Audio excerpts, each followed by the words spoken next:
you should be a little bit familiar with geometric series, right?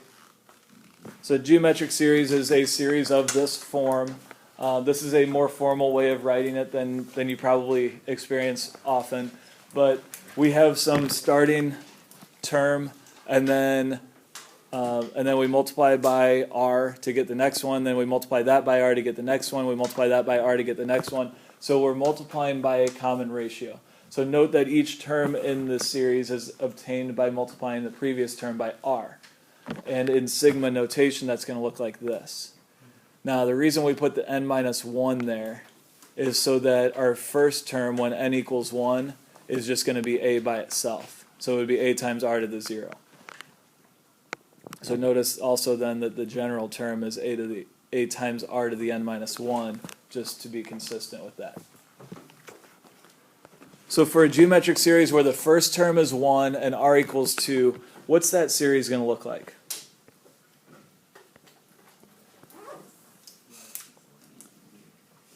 One plus 2 plus. Okay, let's see if we can get the general term here. So the nth term is going to be what?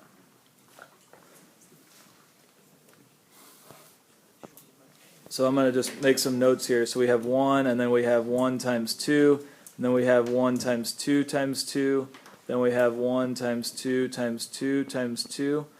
So the first term we don't have any 2's, the second term we have 1, the third term we have 2, the fourth term we have 3. So in the nth term, we're going to have the starting term times 2 to the what? N minus 1. And we would continue on forever. So that's the same thing as saying the sum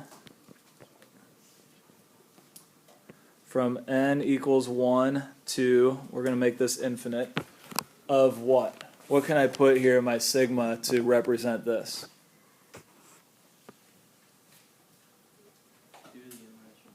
2 to the n minus 1. So we just take that general term there and throw it in our sigma, and we get it. Now, let me ask this. Does this series converge or diverge? It's going to diverge. It's going to diverge because the terms are not what? They're not getting smaller. They're not getting close to 0. In fact, they're getting bigger. They're getting a lot bigger. So we know that this is going to be an infinite sum. It's an unbounded sum. All right, so let's look at one other example here. Let's say that the first term is 1 again, but this time r is going to be 1/2. So what's the first term going to be? 1. What's the second term going to be? 1/2. What's the third term going to be? How about the next one? Okay, and then how about the general term? Let's see if we can get that. 1 times 1/2 to the n minus 1. And then we continue. So in sigma notation, that's going to look like this. Sum from n equals 1 to infinity of 1/2 to, oops, that's not a half. 1/2 to the n minus 1. Now, how about this one? Is this going to converge or diverge? Why? It's easy to say, especially after we saw that theorem, that, well, these numbers are getting really close to 0, so it should converge. And that's not necessarily true. It's possible to have a series where the numbers get really close to 0 and it still doesn't converge. What that theorem says is that if it does converge, then that means the terms have to approach 0. It doesn't say that if the terms approach 0, then it has to converge. But in a geometric series, there's going to be another rule. And that rule is if the ratio is, what, Alec?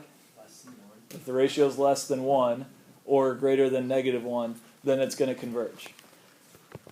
So for separate reasons that have to do with geometric series, we can show that this is going to converge when the ratio is less than 1, which would be true in this case because our ratio is 1/2.